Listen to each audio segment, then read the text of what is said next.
Good morning students. Today's lecture related to urbanization in southern Mesopotamia, temples and kings. देखिए ये जो हमारा history का चैप्टर है राइटिंग एंड सिटी लाइफ, ये बुक का जो नेम है वो है आपका world history class 11th NCERT। Urbanisation की बात करते हैं तो अर्बनाइजेशन का मतलब है सिटी का डेवलप होना। अब हम सदर्न मेसोपोटामिया की बात करते हैं। सदर्न मेसोपोटामिया वो डायरेक्शन थी जहां पर डेजर्ट था और यहाँ पे यूफ्रेट्स जो रिवर फ्लो करती थी उसके चलते ये जो डेजर्ट था वो धीरे धीरे फर्टाइल होने लगा, क्योंकि यहाँ पर क्या था, रेनफॉल नहीं थी। तो यहाँ इस रिवर के चलते यहाँ पे जो है वाटर की सप्लाई होना शुरू हो गई और वाटर की सप्लाई होने का मतलब है एग्रीकल्चर भी यहाँ पे शुरू हो गया। और इस रिवर के द्वारा जो सिल्ट या डिपॉजिट लाए जाते थे तो जिसके चलते यहाँ का जो एरिया है वो फर्टाइल होना शुरू हो गया। इट मीन्स एरिया फर्टाइल है प्लस हमारे पास पानी भी है, तो एग्रीकल्चर यहाँ पे पॉसिबल हुआ और धीरे धीरे ये सिटी डेवलप होना शुरू हो गई। यहाँ पे ये सिटी का जो डेवलपमेंट है वो टेम्पल के चारों ओर देखा जाने लगा। ये जो टेम्पल्स हैं ये सेंटर ऑफ ट्रेड बन चुके थे। तो ऐसा क्या था वहां पे, कैसे ये सब हुआ, तो हम यहाँ पे डिस्कशन को 2 पॉइंट्स में करेंगे। तो फर्स्ट है हमारा टेम्पल्स और दूसरा है वहां की प्रॉब्लम्स। तो सबसे पहले हमने बोला कि आपको कि ये जो सिटीज जो हैं वो अराउंड द टेम्पल्स देखी जाने लगी, या फिर ऐसा हो सकता है कि टेम्पल जो है सिटी डेवलप हुई और फिर वहां पे टेम्पल बना दिए गए, या फिर टेम्पल के चारों तरफ सिटी को डेवलप किया गया। लेकिन टेम्पल जो थे वो हाईलाइट थे यहाँ पर। अब अर्ली सेटलर्स की बात है। यहाँ अर्ली सेटलर्स का मतलब है कि वो लोग जिनके ओरिजिन को हम नहीं जानते। उन्होंने कई बार जो है टेम्पल्स को बिल्ड किया है, रिबिल्ड किया है, ठीक है। इट मीन्स बनाया और फिर उसको हटाया, फिर बनाया। क्यों ऐसा क्यों कर पा रहे थे वो? क्योंकि उस समय जो टेम्पल थे वो छोटे भी हुआ करते थे, स्मॉल साइज वाइज स्मॉल हुआ करते थे और अनबेक्ड ब्रिक्स के हुआ करते थे। अब टेम्पल कहाँ पे बनाए जाए? तो टेम्पल बनाने के लिए विलेज के अपने ही विलेज का कोई जो एक स्पॉट था उसको सिलेक्ट कर लिया जाता था। अब साइज हमने पहले ही बता दिया था कि वो स्मॉल है और अनबेक्ड ब्रिक से बनाए जाते थे, तो उसे बिल्ड और रिबिल्ड कर सकते थे वो। अब टेम्पल किस लिए बनाए जाते थे? तो वो ये मानते थे जिस तरह से हम घर में रह रहे हैं, जिस तरह से हमें घर की जरूरत हो रही है तो देवताओं को भी रहने के लिए घर चाहिए। तो temples were residences of gods के मतलब घर माने जाते थे। और अब क्या, कौन कौन से देवी देवताओं थे उनके जिनके लिए घर बनाया जाता था? तो यहाँ पे मून गॉड ऑफ उर, इनाना the goddess of love and war जो थे देवी देवताओं के लिए घर बनाए जाते थे। अब धीरे धीरे क्या है, टाइम पास होता है और अब हम जो है ब्रिक्स कंस्ट्रक्ट करना सीख जाते हैं। तो ऐसी कंडीशन में अब बेक्ड ब्रिक्स का यूज किया जाने लगा और टेम्पल की साइज जो है वो भी लार्जर होने लगी। क्यों? अब क्योंकि टेम्पल के अंदर जो है बहुत सारी एक्टिविटीज होने लगी थी। टेम्पल के अंदर बहुत सारे रूम्स बनाए जाने लगे थे, ओपन कोर्टयार्ड होता था जिसमें बहुत सारी एक्टिविटीज की जाती थी। तो यहाँ पे साइज वाइज भी वो लार्ज होने लगा था। और एक ऑर्डिनरी हाउस से टेम्पल कैसे अलग दिखे? जैसे पहले क्या होता था, ऑर्डिनरी जो हाउस होते थे वैसा ही टेम्पल हुआ करता था, जिसको देखने से पता नहीं चलता था कि ये घर है या फिर टेम्पल। लेकिन अब क्या है कि लार्ज तो साइज हमने किया है, साथ में हमने क्या बताया कि उन टेम्पल के जो बाहर है एक वॉल, आउटर वॉल बना दी जाती थी जिससे आना जाना लोग करते थे। अब नेक्स्ट है हमारा कि इन टेम्पल में देवी देवताओं को आप रखते थे तो फिर आगे क्या करते थे? तो यहाँ पे उनकी वर्शिप के बारे में बताया जाता है कि the god was the focus of worship. To him और हर। अब जैसे देवी देवता जो होते थे उनकी पूजा करनी शुरू हो गई। कैसे पता चला कि वहां पर उनकी पूजा की जाती थी? तो यहाँ पे हमें बहुत सारे एविडेंस मिले हैं टेम्पल के अंदर कि जो ग्रेन मिले हैं, वहां पे कर्ड है, फिश है, ओके, और जो फिश की जो बोन्स है वो वहां पे मिली है। तो इट मीन्स जो लोग खाने में, अपने खाने में जिन चीजों का यूज किया करते थे वो सभी देवी देवताओं को चढ़ाया करते थे। तो आज भी ऐसा ही होता है, हम जो खाने के लिए बनाते हैं अपने देवी देवताओं को चढ़ाते हैं, तो वो भी ऐसा करते थे। साथ ही जो भी उनके साथ हो रहा है उन सबका, वो सब किसकी कृपा से हो रहा है? वो सब देवताओं की कृपा से हो रहा है। तो यहाँ पे वो देवी देवताओं को अपना ओवनर मानते थे। यहाँ पे इन्होंने बोला है कि जो एग्रीकल्चरल फील्ड्स के अंदर जो भी प्रोडक्शन हो रहा है, फिशरीज जो है, जहाँ पे लोकल कम्युनिटीज के जो भी कैटल्स वगैरह जो है, वो सब पे किसकी कृपा है? भगवान की कृपा है। और भगवान को खुश रखने के लिए या फिर उनका आभार व्यक्त करने के लिए वो उनकी पूजा करते थे और चढ़ावा चढ़ाते थे। अब धीरे धीरे टेम्पल की साइज तो इंक्रीज हुई, तो इस चीज किस लिए वो इंक्रीज की गई? क्योंकि अब जो है वो ट्रेड एक्टिविटीज जो है वो टेम्पल के अंदर होने लगी थी। जैसे कि ऑयल प्रेसिंग की बात करते हैं, ग्रेन ग्राइंडिंग की बात करते हैं, स्पिनिंग की बात करते हैं, वीविंग की बात करते हैं, तो ये सारी की सारी कहाँ पे होने लगी थी? टेम्पल के अंदर होने लगी थी।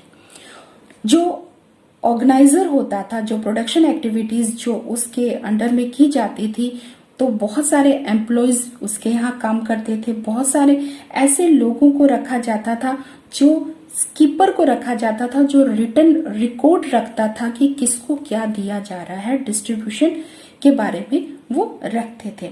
तो इट मीन्स क्या है कि टेम्पल जो है अब मेन अर्बन इंस्टीट्यूशन बन गए। तो ये है टेम्पल का, जहां पे छोटा सा जो है साइज वाइज हुआ करता था, धीरे धीरे वो इतना डेवलप हुआ। और इन्हीं के चारों, अब अर्बन की बात कर रहे हैं, अर्बनाइजेशन की बात कर रहे हैं, और इन्हीं टेम्पल के चारों ओर अर्बनाइजेशन देखने को मिला है। अब हम प्रॉब्लम्स की बात कर रहे हैं, तो प्रॉब्लम्स को 2 कैटेगरीज में हमने डिवाइड किया है। एक तो नेचर से रिलेटेड है, जिसमें हमने रिवर चूज किया है, और दूसरा है मैन मेड। अब यूफ्रेट्स जो रिवर थी वो कभी कभी ऐसा होता था कि हम होता था, शोरली तो नहीं बोल सकते, लेकिन ऐसा माना जाता था कि कभी ऐसा होता था कि इस रिवर में फ्लड आ जाता था। मतलब वाटर इतना एक्सेस होता था कि वो ओवरफ्लो हो जाता था, और नियर बाय जितने भी उसका एरिया होता था वहां पर जो है फ्लड जैसी कंडीशन हो जाती थी और क्रॉप्स डिस्ट्रॉय हो जाती थी। अब दूसरा क्या होता था कि कभी वाटर का फ्लो ज्यादा है तो वो अपने साथ क्या लेके आएगी? सिल्ट लेके आएगी, और सिल्ट को फिर वो डिपॉजिट कर देती है। अब सिल्ट कंटिन्यूटी के साथ डिपॉजिट होना शुरू हो जाती है, तो वो ब्लॉक बनाती है, जिससे क्या है कि वाटर जो है फिर अदर डायरेक्शन में चला जाता है। तो जहां वो एरिया पहले पानी जिस पर सप्लाई हो रहा था, जिस एरिया को पानी सप्लाई हो रहा था, अब वो बंद हो जाता है। इसलिए यहाँ पे जो है वो टाउन जो है वो दूसरी जगह पे शिफ्ट होते मिले हैं हमें, कि पहले जिस एरिया में लोग रहते थे अब वो शिफ्ट होकर दूसरे एरिया में चले जाते हैं। अब सेकंड जो है वो है ये यूफ्रेट्स रिवर के अलावा मैनमेड बताते हैं। अब ह्यूमन बीइंग कैसे रिस्पॉन्सिबल है?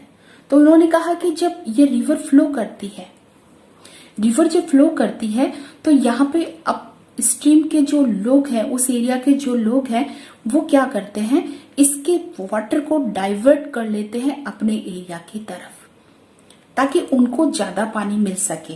अब या तो नीचे पानी बहुत कम आएगा, तो यहाँ नीचे जो डाउनवर्ड जो सेटलर्स हैं उनको क्या है, वाटर सप्लाई नहीं होगा, इनफ वाटर सप्लाई नहीं होगा, और उनकी क्रॉप्स जो है वो डिस्ट्रॉय हो जाएगी।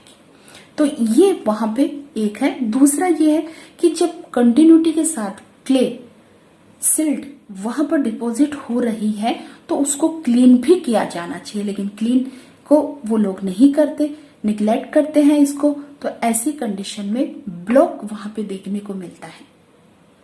ओके, तो यहाँ पे ये दो रीजन है हमारे पास, जिसके कारण क्या है, इन लोगों के बीच में क्या है, वॉर देखने को मिलता है। अब वॉर जो है वो लैंड और वाटर के लिए वहां पर होता है।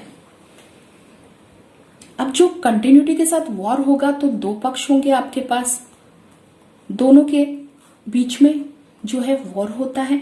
तो एक जो पर्सन है या एक जो ग्रुप है वो उस वॉर को विन कर लेता है, और जो चीफ होता है, जो रूलर होता है या जो चीफ लीडर जो होता है, उसके फॉलोवर्स जो हारे हुए एरिया को लूटना शुरू कर देते हैं, और जो भी सामान लूट का सामान होता है वो अपने फॉलोवर्स के बीच में डिस्ट्रीब्यूट कर दिया जाता है, और हारा हुआ जो ग्रुप है उनके लोगों को प्रिजनर बना लिया जाता है और उनको वर्क में लगा दिया जाता है। उनको गार्ड में और सर्वेंट्स जो है उनमें हायर कर दिया जाता है। और ये क्या है कि अगर एक ग्रुप जीतता है तो उस चीफ का जो है रिस्पेक्ट या शान शौकत जो है उसकी बढ़ना शुरू हो जाती है।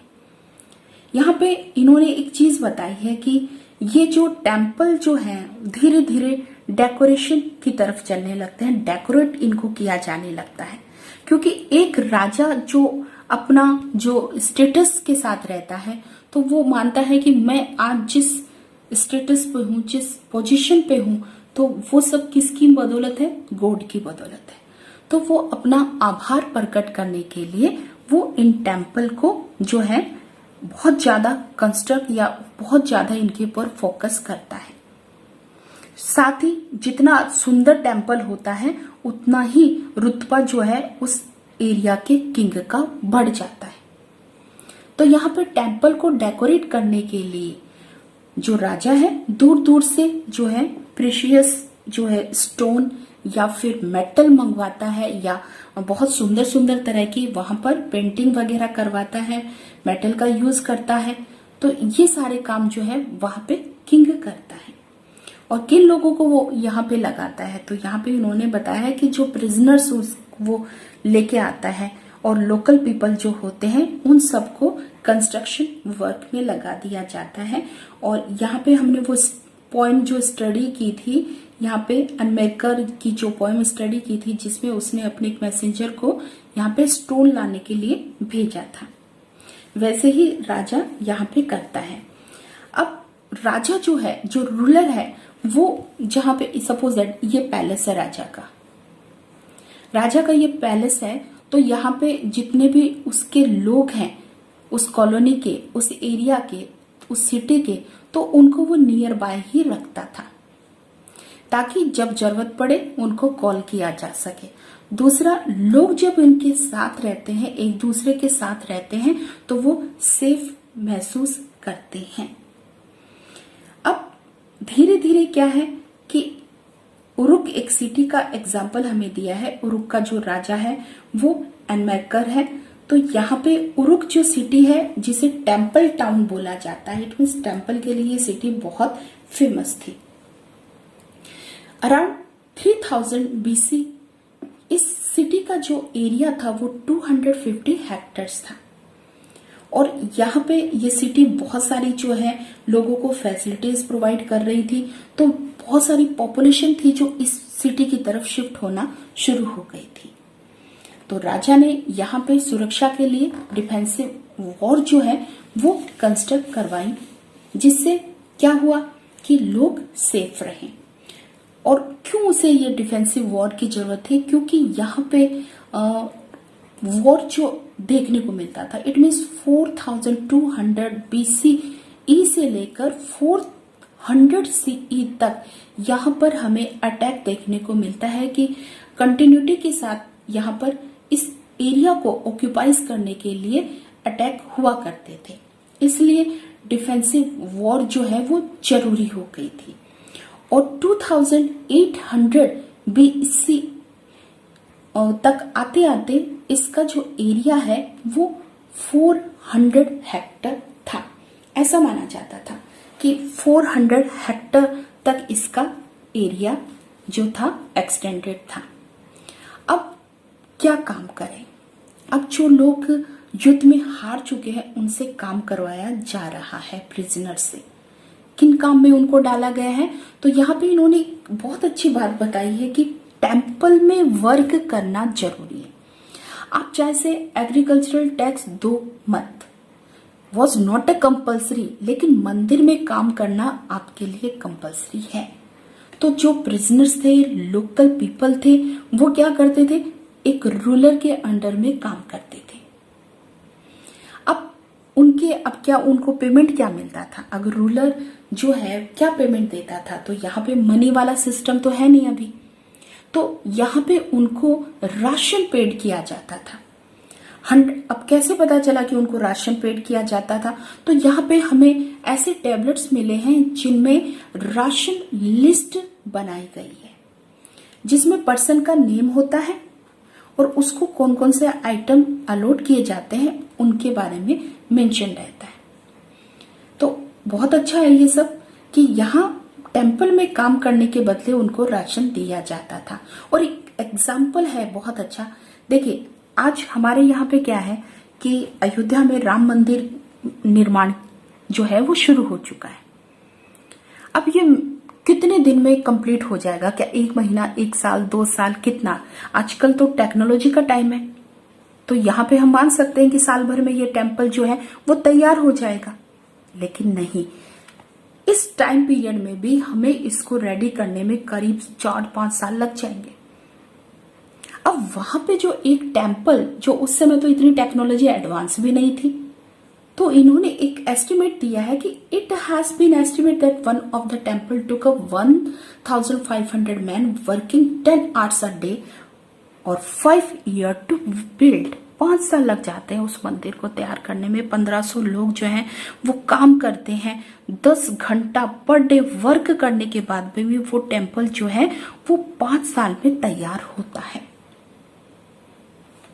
जो रूलर जो उस टेम्पल को डेकोरेट वगैरह करता है वो रिस्पॉन्सिबिलिटी लेता है क्या कि वो इसको बहुत सुंदर बनाएगा, और सुंदर बनाने के लिए उसे मटेरियल और मेटल स्टोन की रिक्वायरमेंट होती है।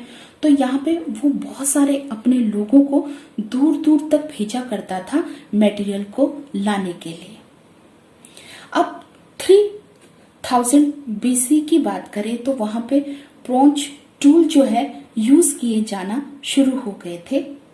यहाँ पर जो है जो पहले क्ले की जो स्टेचू बनाए जाते थे, अब जो है मेटल के स्टेचू बनाए जाने लगे। बेक्ड कोन जो है वो यूज किए जाने लगे, और टेम्पल की जो वॉल थी उसके बीच में वो पुश किए जाते थे। टेम्पल को डेकोरेट किया जाता था, पेंटिंग वगैरह उसमें बनाई जाती थी। यहाँ पे कलरफुल जो है डिजाइन उसके ऊपर दिया जाता था। तो यहाँ पे ये बहुत सुंदर जो है टेम्पल को डेकोरेट किया जाता था। अब एक चीज और यहाँ पे है, वो है पोटर व्हील्स। क्या है? Potter wheels. आप सब जानते हो कि ये कितना इम्पोर्टेंट है। पोटर व्हील के आ जाने से जो है मास प्रोडक्शन की शुरुआत हो जाती है। अब बहुत सारे पोर्ट हमें मिले हैं, सिमिलर पोर्ट्स हमें दर्जन के लगभग वहां पे मिले हैं कि हाँ, इन पोर्टर को देखकर हमें लगता है कि ये पोर्ट जो है व्हील के थ्रू, पोर्टर व्हील्स के थ्रू बनाए गए हैं। और यहाँ पे देखिए एक आपको पिक्चर दिखाई। अब ये पिक्चर क्या है? ये पिक्चर क्या है? एक सिलेंडर सील है। सील क्या होता है कि देखिए ये क्ले का एक जो है साइज क्ले का एक टैबलेट है, जिसके ऊपर क्या है कि एक सिलेंडर जैसी क्या होती है चीज ली जाती है, और उसको जो है उसके ऊपर ऐसे घुमा दिया जाता है। तो उसके ऊपर जो भी इंप्रेशन जो है वो उसके ऊपर प्रेस करने से वो सारे उस क्ले के ऊपर आ जाते हैं। क्या शो किया गया है यहाँ पे? यहाँ पे शो किया गया है कि ये यहाँ का हेड है, और ये इसके जो है फॉलोवर या फिर सिपाही हैं, और ये जो है वो प्रिजनर्स हैं जिनके हाथ पीछे से बंधे हुए हैं। क्लियरली ये अंडरस्टैंड हमें हो रहा है। ओके, और यहाँ पर भी एक पिक्चर है। यहाँ पे इसमें ये शो किया गया है कि ये किंग है, ये लॉयन को अटैक कर रहा है और फाइनली उसको वो मार गिराता है। स्टेलिस क्या होता है? Are stone slabs with inscription और कार्विंग। इट मीन्स उसके ऊपर कुछ उभार दिए जाते हैं। ठीक है, ओके, थैंक यू।